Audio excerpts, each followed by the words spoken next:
For the introduction, propositional logic is a fundamental branch of logic that focuses on representing and analyzing logical statement using symbol and logical operator. These symbols allow complex logical relationship to be analyzed in a systematic and accurate manner.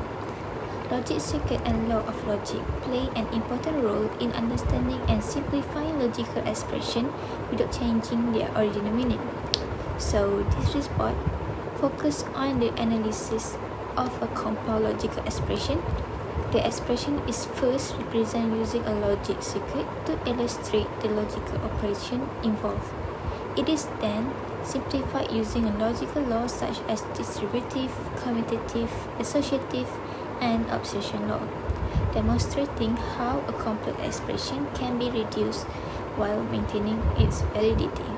I'm AINAA MASTURAH binti Muhammad GHAZALI. So I will be present about question 1, which is 1 and 2. So the logical expression is P and Q or P and R, and P are not R. So we have two sides in this logical expression, which is the left side and the right side. The left side contains P and Q or P and R, and the right side contains P or not R. So as you know, if the connection is N, we need to make it in one line. If the connection is R, we need to separate it in two lines. So the main connection is N.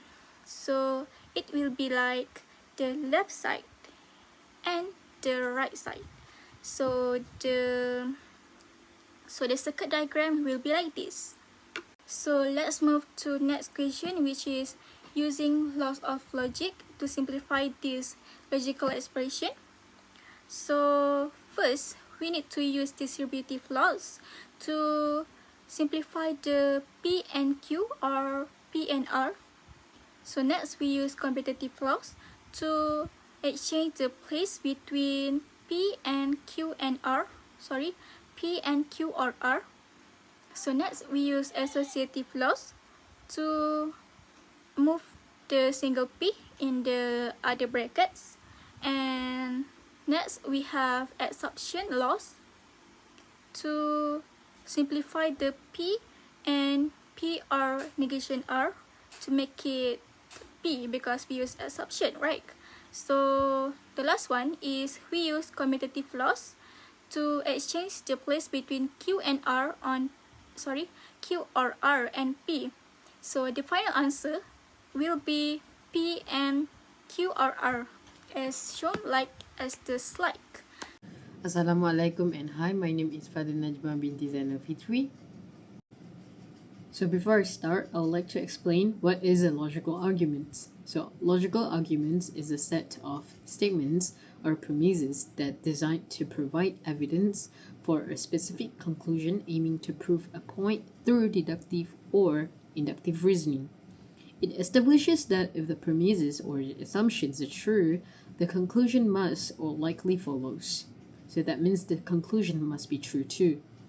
Key components include premises, a conclusion, and a valid logical structure. So here is an example for the logical arguments. If I finish my homework, I will play the game. If I play the game, I will meet my online friend. If I meet my online friend, she has free time. I finish my homework. If I play the game, then she plays the game. So now we are letting P as I finish my homework, Q as I will play the game, R as I will meet my online friend, as she has free time, and T as she plays the game. Assalamualaikum and hi, my name is AFIFAH IZZATI binti HISHAM. Okay, so based on all 5 primitive proposition, I will state the premises and the conclusion in words. Okay, the first premise is if I finish my homework, I will play the game. The second premise is if I play the game, I will meet my online friends. The third premise is if I meet my online friend, she has free time. The fourth premise is I finish my homework. The fifth premise, which is the last one, if I play the game, then she plays the game. Okay, so based on the premises, the conclusion is that she has free time and she plays the game. So this statement shows the logical relationship from the premise to the conclusion. Premise 1 is P implies Q. Premise 2 is Q implies R. Premise 3 is R implies S. Premise 4 is P. And premise 5 is Q implies T. Therefore, the conclusion is S and T. Hi and Assalamualaikum, my name is ATIQAH FAUZIANA and this is my part, which is to prove that argument is valid. Okay, so the first one, premises 1, P implies Q, and the premises 2 is Q implies R, and premises 3 is R implies S, and premises 4 is P, and premises 5 is Q implies T.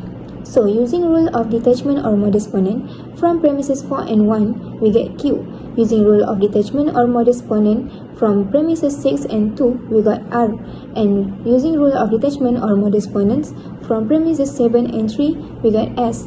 And using rule of detachment or modus ponens, from 6 and 5, we got T. And the last one, we're using a conjunction from premises 8 and 9, we got S and T. Okay, that's all from me.